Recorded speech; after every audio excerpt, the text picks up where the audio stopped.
So there are like a ton of videos on the internet of pianists arranging random songs into ragtime, and it is so awesome. And if you're anything like me, you hear these and you're like, I want to play that. But more often than not, there's no sheet music or it costs a fortune. So, is there another way?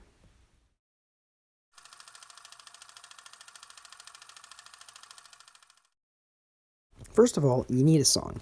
And for this video, I'm going to use 8 bars from When You Wish Upon a Star from Pinocchio.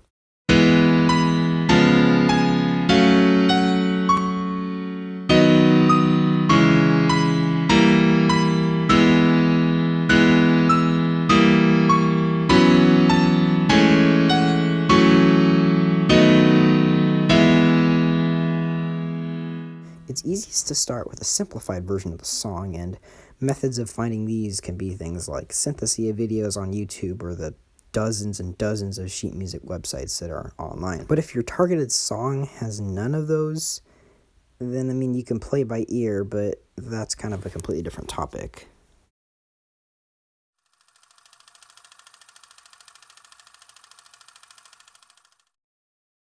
Once we have our piece of music ready to go, the first step is to figure out the chord structure. Now again, you can just play this by ear by analyzing the piece of music, in which you need understanding of chords and their voicings, but also helpful are websites like scalesandchords.com, link in description, or apps like Chordify.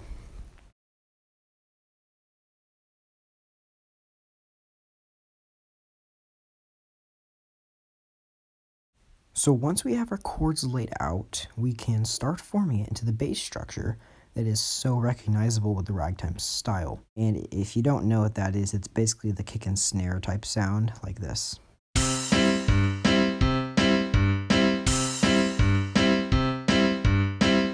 Basically how we do this is we will take a chord, say we have an E major chord, and on the downbeat or strong beats, which in this case will be beat 1, we would place a low E. And on the upbeat, which in this case beat 2, we would place the chord. And as you see here, make sure you have space between the two beats. This creates the longer range and a jumpy feel. So if your song is the same chord repeating for a few beats in a section, just repeating the same note on the downbeats is really redundant. So what you want to do is, say I have 2 measures of consecutive E major chords. Every other downbeat, you want to play the 5th of the chord instead. So for me, on the 3rd beats of every measure, I would play a B.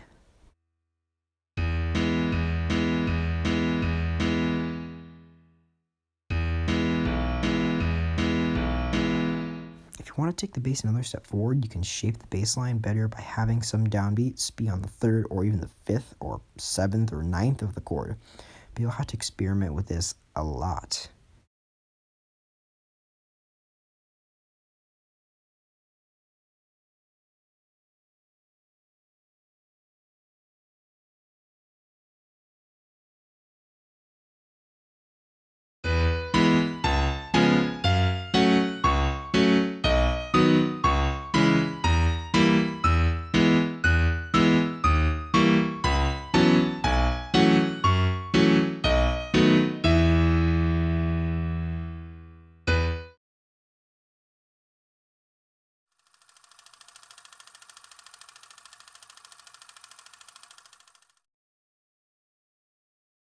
This can be a long, complicated process, and it takes lots of practice, so please take your time. To start, the first step is syncopation, which is basically taking a musical idea and giving it emphasis on the off or the upbeats. This can be done by accenting, coming in a half beat later than usual, or utilizing swing. Here's an example with When You Wish Upon a Star.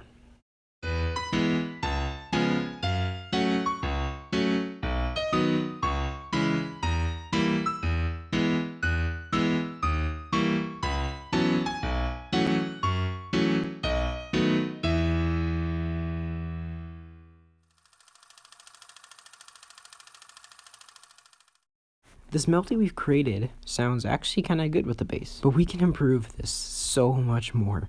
This is where the piece becomes pretty difficult to play, but believe me, it sounds so cool done right.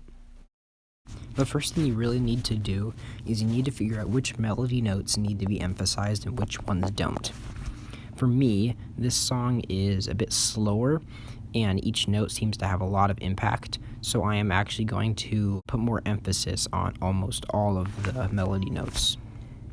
A general rule that I follow is the emphasized notes in the melody are either doubled at an octave or played with chords, and singles are used for ornamentations. If in your melody you want to use chords, basically what you will do is whatever chord the note is over, you will play that chord. So here I have two Bs, or more like octave Bs, playing over an E major chord, and in there we would place the rest of the E chord. On to beat 2, where we play a C sharp 7, we would play a C sharp 7. Even if the notes don't fully line up with the notes in the chord, usually just playing those notes with the chord will make it sound good anyways.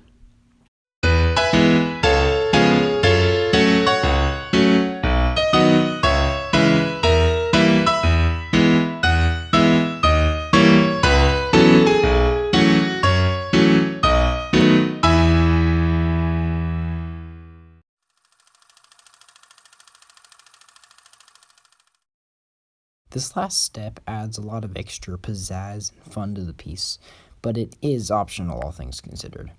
Ornamentations are basically added notes on top of a melody that really spice things up. To start, you can add them to what I call dead spaces in the melody.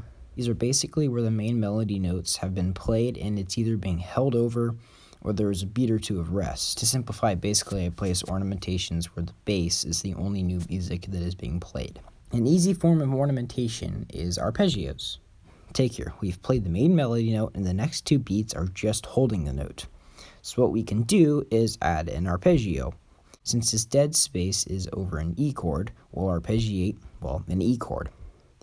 This can be a straight arpeggio up or down, or you can just play random notes from the chord. You just have to play around with it.